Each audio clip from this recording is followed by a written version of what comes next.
Halo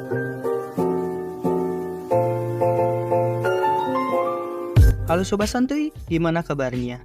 Semoga kalian tetap santuy. Kali ini Sobat Santuy akan membawakan alur cerita film tembak-tembakan yang cukup seru. Film ini berjudul The Prince. Film ini mengisahkan seorang pembunuh bayaran yang sudah tobat. Lalu ia banting setir menjadi seorang mekanik. Pria tersebut harus berurusan dengan para mafia. Hal tersebut dikarenakan putri pria tersebut diculik oleh seorang bos mafia. Hingga pada akhirnya jiwa-jiwa brutal mekanik tersebut hidup kembali. Bagaimana kelanjutan ceritanya? Mari tonton video ini sampai selesai. Film diawali dengan memperlihatkan seorang pria yang bernama Paul. Diketahui Paul adalah seorang mekanik di sebuah bengkel yang berada di kota pesisir Amerika. Setiap hari kegiatan Paul yaitu memperbaiki mobil yang datang ke bengkelnya. Tak selang lama Paul ditelepon oleh sang anak sematawayangnya. Si anak bernama Beth. Dalam percakapannya tersebut, Paul merasa aneh dengan anaknya tersebut. Ia merasa Beth seperti gelisah, seperti kalah deposit diketawain kakek merah 45B. Lalu Paul menanyakan bagaimana kabar anaknya tersebut. Beth lalu menjawab bahwa dia baik-baik saja. Ia hanya lelah karena akhir-akhir ini dosennya memberikan tugas yang gak ngotak banyaknya. Paul yang mendengarnya pun hanya bisa menyemangati anaknya tersebut. Dan ia berjanji akan mengunjunginya pada akhir pekan. Setelah itu telepon pun berakhir. Keesokan harinya, Paul yang sedang memperbaiki salah satu mobil, ia kembali menelpon anaknya tersebut karena masih khawatir dengan keadaannya. Pada saat Paul menelpon, betapa kagetnya ia ketika yang menjawab telepon tersebut adalah seorang preman. Ia menanyakan di mana Beth. Namun sang preman tersebut langsung menutup teleponnya begitu saja. Paul yang sangat khawatir lalu ia menelpon pemilik kosan yang menyewakan kamar pada Beth. Paul menanyakan bagaimana keadaan anaknya. Sang pemilik kosan mengatakan sudah beberapa pekan ini Beth tidak pulang ke kamar kosnya. Dan ia mengatakan bahwa Beth sudah tidak melanjutkan kuliahnya. Paul yang mendengar hal itu, ia langsung bergegas pergi ke kota Beth saat ia berkuliah.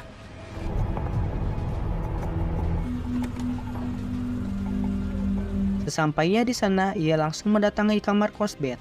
Ia di sana memanggil-manggil nama anaknya tersebut. Namun dikarenakan tidak ada yang menyaut, akhirnya ia merudah paksa pintu tersebut. Namun ketika di dalam kamar tersebut, Paul tak menemukan anaknya. Ia kemudian melihat foto Beth bersama seorang temannya di sebuah bar. Paul yang menyangka gadis tersebut mengetahui keberadaan Beth, ia langsung mengambil foto itu. Pada malam harinya, Paul mendatangi sebuah bar sambil membawa foto Beth. Ia menanyakan pada seorang bartender, apakah ia mengenali orang yang berada pada foto tersebut? Si bartender pun menjawab bahwa ia tidak mengenalinya karena ia merupakan karyawan baru di bar tersebut. Ketika Paul sedang mabuk tipis-tipis, ia melihat teman Beth yang sedang Paul cari. Lalu ia menghampiri wanita tersebut. Miss, I'm... Namun karena kedatangan Paul yang tiba-tiba, teman-teman wanita tersebut merasa risih dan mengajaknya berkelahi. Tentu saja hal tersebut dapat dilerai oleh petugas di sana. Paul mengatakan pada si wanita bahwa dirinya merupakan ayah Beth dan dia menunjukkan foto Beth bersama dirinya. Paul menganggap wanita tersebut tahu di mana keberadaan Beth. Pada awalnya wanita tersebut menolak untuk memberitahu informasi. Namun setelah diiming-imingi jajan seblak level 50 oleh Paul, ia pun bersedia memberikan informasi tentang Beth. Dan diketahui wanita tersebut bernama Angela. Angela mengatakan bahwa dulunya dia dan Beth merupakan sahabat baik. Namun itu semua berubah ketika Beth bertemu dengan seorang pengedar narkoba yang bernama Eddie. Beth berubah menjadi pecandu narkoba dan sering bertindak anarkis kepada Angela. Hingga pada akhirnya hubungan pertemanan mereka pun merenggang. Paul menanyakan di manakah sekarang keberadaan Beth. Angela pun mengatakan bahwa dirinya tidak mengetahuinya. Namun ia mengetahui keberadaan Eddie. Angela mengatakan bahwa Eddie berada di sebuah kota yang bernama New Orleans. Mendengar itu, Paul lalu mengajak Angela untuk mencari Beth di New Orleans. Angela sempat menolak karena ia lagi mager. Namun Paul menawarkan $5.000 kepada Angela agar ia membantunya menemukan Beth. Angela yang sedang butuh uang untuk bayar pinjol, beli seblak, dan beli tepung harang pun ia langsung menyetujuinya. Dan langsung ikut dengan Paul ke New Orleans. Check. Ketika di perjalanan, Angela bertanya pada Paul, kenapa dirinya tidak lapor polisi saja? Paul menjawab bahwa percuma lapor polisi karena itu akan menghambur-hamburkan uangnya saja. Karena harus viral dulu baru diproses. Dan polisi pun tidak akan percaya bahwa Beth menghilang karena usia Beth sudah di atas 17 tahun dan bukan bocah SD lagi. Sesampainya di New Orleans, Paul mendatangi sebuah bar. Ia melihat-lihat apakah ada keberadaan Beth di sana, dan di sini diperlihatkan ketololan Angela ketika ia menghirup tepung haram di kamar mandi.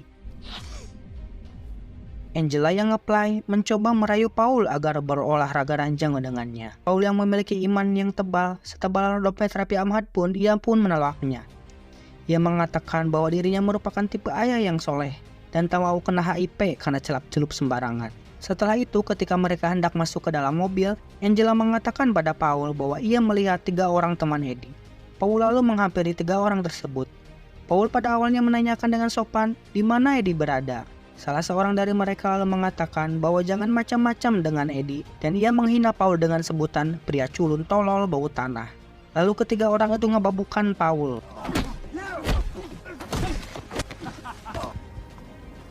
Paul yang masih sabar setelah dibabukan tersebut kembali menanyakan di mana keberadaan Eddie. Namun mereka tidak mau memberitahunya, hingga pada akhirnya terjadilah pergelutan. Dan dengan mudahnya Paul melumpuhkan 3 orang tersebut. Setelah mengajar krocok-krocok tersebut, Paul sempat mengambil handphone milik salah satu seorang dari ketiganya. Ia mengambilnya agar mengetahui di mana keberadaan Eddie. Di dalam mobil, Paul menyuruh Angela untuk memberi pesan kepada Eddie dan menanyakan keberadaannya pada saat ini. Angela pun akhirnya menurutinya. Setelah itu, Angela pun merasa ketakutan karena Paul telah menghajar anak buah Eddie dan ia tidak ingin ikut terlibat masalah. Paul lalu menenangkan Angela dan dia mengatakan, "Tenang, ada Om di sini." Setelah itu, Paul membawa Angela ke sebuah OYO agar Angela dapat beristirahat. Di saat mereka sedang beristirahat, Angela sempat menggoda Paul kembali untuk adu gabrut bersamanya. Paul lalu menolak dan beralasan bahwa dia ingin mandi sambil membolongi sabun. Angela yang tersengaja melihat Paul mandi, yang melihat beberapa tato Paul. Lalu ia menanyakan siapakah sebenarnya Paul. Paul mengatakan bahwa dirinya hanya seorang mekanik yang sedang mencari anaknya yang hilang. Setelah itu Paul mengatakan pada Angela bahwa dia telah membalas pesannya dan ia berada di sebuah bar. Paul dan Angela lalu bergegas pergi ke bar tersebut. Sampainya di sana, sebelum Paul masuk, Paul memberikan Angela uang $5.000 yang telah disepakatinya. Dan ia mengatakan pada Angela bisa pergi sekarang dan ia berterima kasih atas bantuannya selama ini. Sesampainya di dalam, ternyata ada seorang yang mengenali Paul, dan orang tersebut bernama Bambang. Dan tadi sangka-sangka ada 2 orang misterius yang sedang memperhatikan Paul. Paul lalu menghampiri Eddie dan ia mengatakan bahwa ia adalah ayahnya Beth. Paul menanyakan kepada Eddie di manakah sekarang Beth. Eddie kemudian menjawab bahwa ia tak tahu siapa itu Beth. Dan ia juga mengatakan mungkin saja anak Paul tersebut sedang di tempat prostitusi. Di sela-sela percakapan mereka, datanglah Bambang menghampiri mereka. Bambang meminta maaf atas tingkah laku keponakannya Eddie. Dan ia memohon agar Paul bersedia membiarkannya hidup lebih lama lagi. Eddie yang pada awalnya songong pun menjadi ketar-ketir bawa getar ketika ia mengetahui orang di depannya bukanlah orang sembarangan. Bambang lalu menanyakan kepada Paul apakah ia masih mengenalinya. Paul kemudian abuk tipis-tipis dulu agar bisa mengingatnya. Bambang pun menceritakan bahwa 20 tahun lalu, Paul merupakan seorang pembunuh bayaran yang ditugaskan untuk memberantas mafia-mafia di Philadelphia.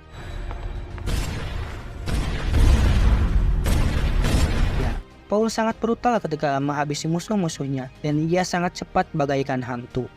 Sampai-sampai Paul dijuluki oleh mafia-mafia sebagai The Prince of Kill atau Pangeran Kematian. Di saat seluruh mafia sudah modar, Bambang yang sudah pasrah pun ia hanya menutup matanya ketika Paul akan mengeksekusinya. Namun tak disangka Paul tak jadi menembak dan membiarkannya hidup sampai sekarang. Bambang lalu menanyakan kenapa pada saat itu Paul tidak jadi membunuhnya. Paul lalu menjawab bahwa ia akan memberitahukannya, tetapi sebelum itu Paul ingin mengetahui di mana keberadaan Beth terlebih dahulu. Eddie yang panik bol getar ketika mendengar semua cerita dari pamannya itu, ia pun langsung memohon ampun kepada Paul atas perilakunya. Paul pun mengatakan bahwa ia tak mempermasalahkannya. Eddie kemudian mengatakan bahwa dirinya memang pernah menjadi kekasih Beth. Namun jauh sebelum Beth kenal dengan dirinya, Beth telah menjadi seorang pecandu. Namun setelah beberapa bulan ini, Beth menghilang dan ia mengatakan pada Paul bahwa Beth sering ke sebuah tempat yang bernama Farmasi. Farmasi sendiri merupakan tempat di mana pecandu narkoboy menghabiskan waktunya di sana. Eddie mengatakan mungkin saja Beth saat ini berada di sana. Paul menanyakan di mana farmasi itu. Bambang mengatakan bahwa farmasi milik seorang bandar narkoba yang bernama Tony, dan farmasi tersebut berada di Atlantic. Where? 23rd and where? Paul yang sudah mengetahuinya langsung bergegas ke sana. Sebelum ia meninggalkan mereka, Paul mengatakan pada Bambang bahwa ketika 20 tahun lalu ia tidak menembaknya dikarenakan pistolnya sudah kehabisan peluru. Ketika di luar bar, Paul dihampiri Angela dan Angela mengatakan bahwa Beth adalah sahabatnya dan Angela pun akan ikut mencarinya. Pada akhirnya Paul pun dengan terpaksa membawanya dan akhirnya mereka pun pergi. Tak selang lama, dua orang misterius tadi pun ikut mengikuti Paul dan Angela. Di tengah perjalanan, mobil Paul dan Angela ditembaki oleh kedua orang tersebut. Hingga pada akhirnya, terjadilah udag-udagan dan tembak-tembakan di jalanan.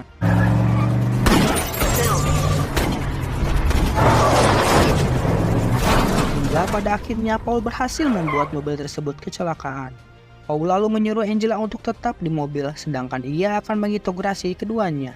Paul lalu menanyakan kepada salah satu pria itu, siapa yang menyuruh untuk menyerangnya, dan pria tersebut mengatakan bahwa bosnya Omar, dan Omar lah yang menyuruh mereka berdua untuk membunuh Paul. Paul yang mengetahui itu tanpa ampun langsung membunuh keduanya.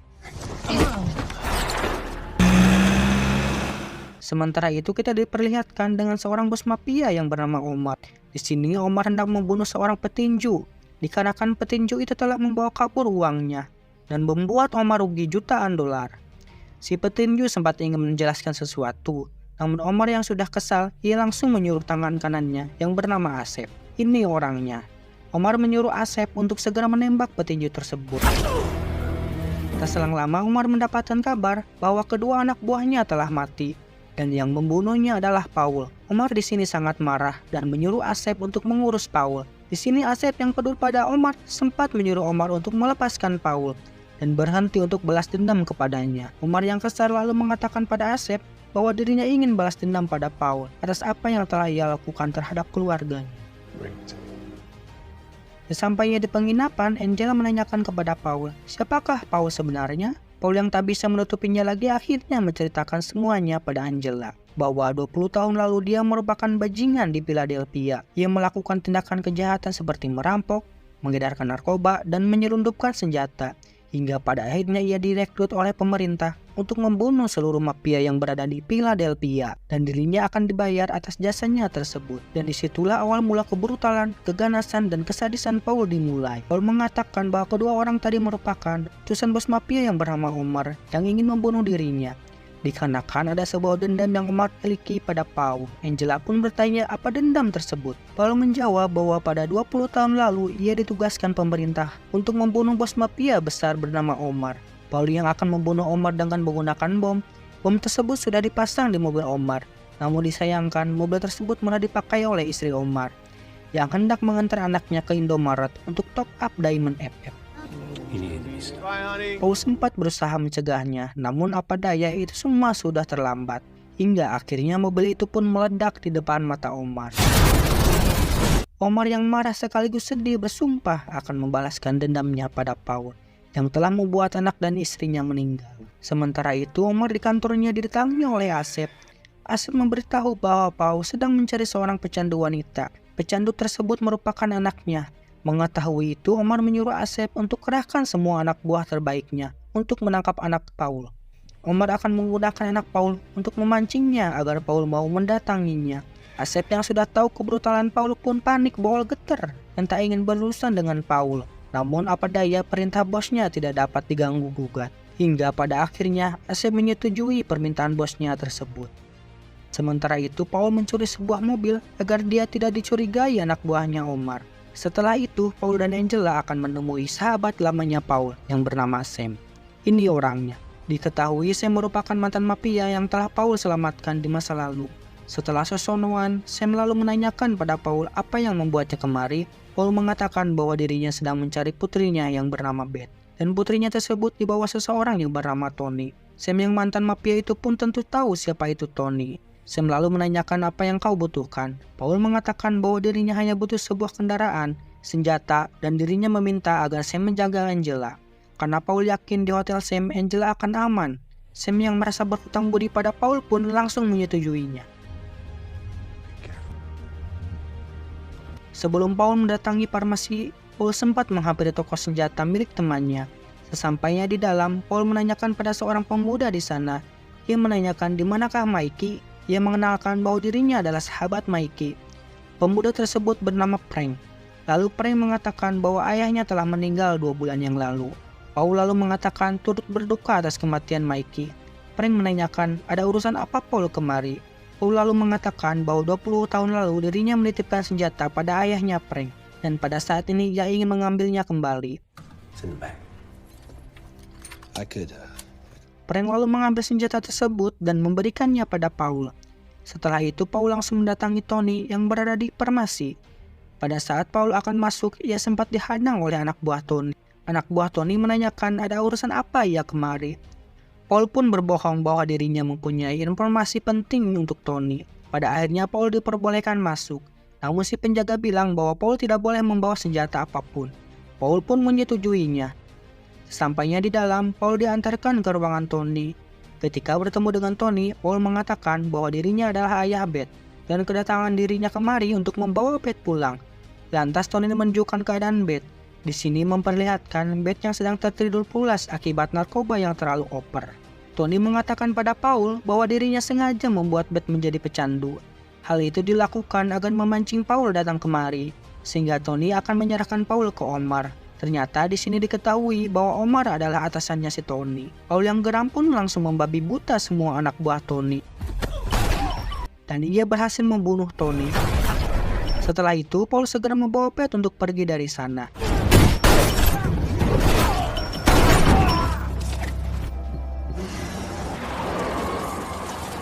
Diperlihatkan Asep sempat datang ke farmasi, namun sepertinya ia agak sedikit terlambat.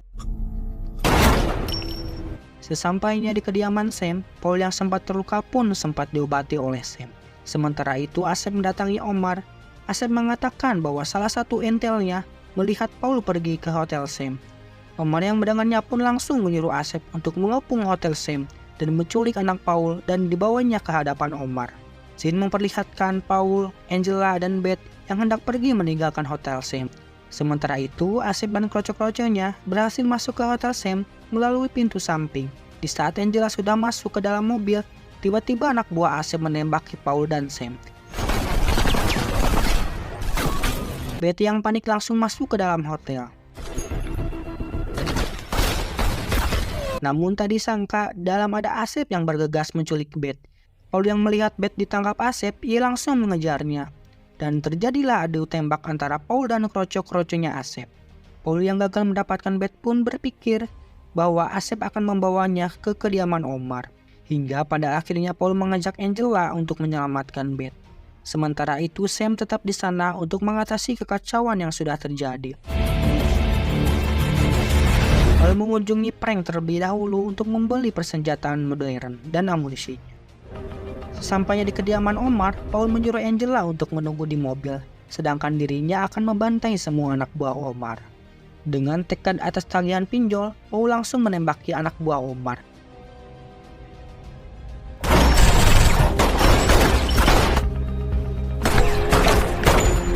Di sini Omar menyandera Beth dan ia akan membunuh Beth jika Paul tidak menyerah. Lalu Paul menyuruh Omar untuk melepaskan Beth dan ia akan mengampuninya. Namun tiba-tiba Paul diserang oleh Asep, hingga pada akhirnya adu mekanik pun terjadi.